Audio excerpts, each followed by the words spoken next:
Class 5 তো হ্যাঁ জিজ্ঞেস করব যাত্রা স্পেলিং কি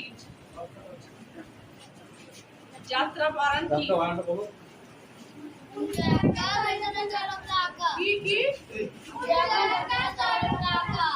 ভেরি গুড ভগবান বানান কি কি সবাই মিলে বলছে তো দিদি নাম্বার 1 টু দিদিমণি নাম্বার 1 হলেন হুগলির সাংসদ রচনা বন্দ্যোপাধ্যায়।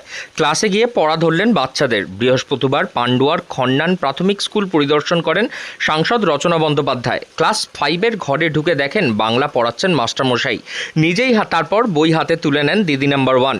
দিদিমণির মতন বানান জিজ্ঞেস করেন বাচ্চাদের। পড়ুয়ারাও সঠিক উত্তর দেওয়ায় ওরা ভালো ছেলে এমন জানান সাংসদ রচনা বন্দ্যোপাধ্যায়। এই একই দিনে সাংসদ রচনা বন্দ্যোপাধ্যায়কে দুই ভিন্ন রূপে দেখা যায় হুগলির পান্ডুয়ায়। একদিকে রণংদেহী মুডে পান্ডুয়া হসপিটালে, অন্যদিকে একেবারে শিক্ষিকার ভূমিকায় রচনা বন্দ্যোপাধ্যায় স্কুল পরিদর্শন করতে এসে কি দেখলেন? এমনি ভালো, খুব সুন্দর স্কুল হচ্ছে, সব বাচ্চারা সুন্দর করে পড়াশোনা করছে, এমনি সব ঠিক আছে। একটু টেবিল চেয়ার নেই, মেঝেতে বসে আছে কয়েকটা ক্লাস, সেটা একটু দরকার। আর একটা দুটো ঘর হলে আরো ভালো হয়, কারণ একটা দুটো ঘর বন্ধ করে দিয়েছি। ওপরে তোমার চাং খুলে চাংই তো বলে ওটাকে, কি বলে, চাই ভেঙে পড়তে পারে বাচ্চাদের মাথার উপরে। তো সেই জন্য ওই জায়গাগুলো একটু রিপেয়ার করতে হবে, তাহলে ঘরটা ঠিক হয়ে যাবে। আর মোটামুটি এমনি সব ঠিকঠাকই আছে, বাচ্চারা খাচ্ছে, মিড ডে মিলেরও সব ব্যবস্থা করা রয়েছে। একটা ক্লাস জুড়ে মিড ডে মিলের খাবার রয়েছে, ওটাকে যদি একটা অন্য জায়গায় রেখে ক্লাসটাকে চালু করা যায় তাহলে ভালো হয়। দিনের জন্য দিদিমণি হলেন, মজা লাগলো বাচ্চাগুলোর সাথে কথা বলতে, একটু বাচ্চাগুলোর সাথে জিজ্ঞেস করলাম যেন বানান বলো, বানান ভালো লেগেছে। ভালো, এমনি খুব সুন্দর, সব ভালো, সবকিছু ভালো। উত্তরে কি দিলেন তারা? হ্যাঁ, সব ঠিকঠাক উত্তর দিয়েছে, সবাই ঠিকঠাক উত্তর দিয়েছে, ভালো স্টুডেন্ট সবাই। এরপর সাংসদ স্কুলে তার কর্মীদেরকে নিয়ে ঘুরে দেখেন, স্কুল পরিদর্শন করেন এবং স্কুলে কী কী সমস্যা আছে সেই নিয়ে কথা বলেন, কিভাবে তা আরও ভালো করা যাবে তার জন্য পরামর্শ দেন।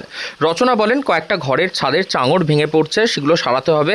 ঘরেরও প্রয়োজন আছে, মিড ডে মিল যে ঘরে হয় সেই ঘরের জায়গা অন্য জায়গায় নিয়ে গেলে সেটা বেশি ভালো হয়।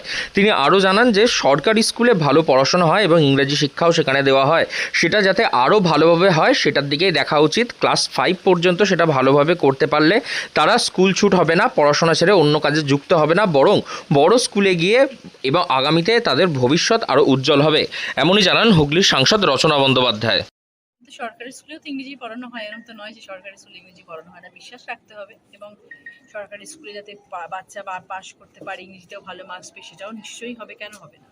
সবাই যে প্রাইভেট স্কুলে পড়লেই ভালো হবে এবং সরকারি স্কুলে বাচ্চারা যারা বেরোয় তারা যে ভালো হয় না, এরকম তো কোনো কথা নেই। আজকে দেখবেন যত ব্রিলিয়ান্ট স্টুডেন্টস আছে সব পশ্চিমবাংলার বেশিরভাগ এবং সব মফস্বল এরিয়া থেকে আসছে। তো আমাদের তো সেটা আমাদের গর্ব।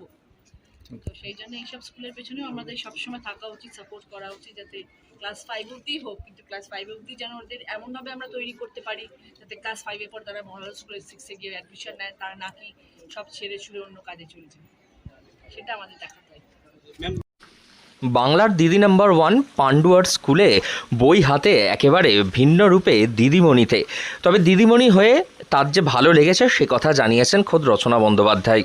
হুগলি থেকে রাহি হালদার, লোকাল 18 বাংলা।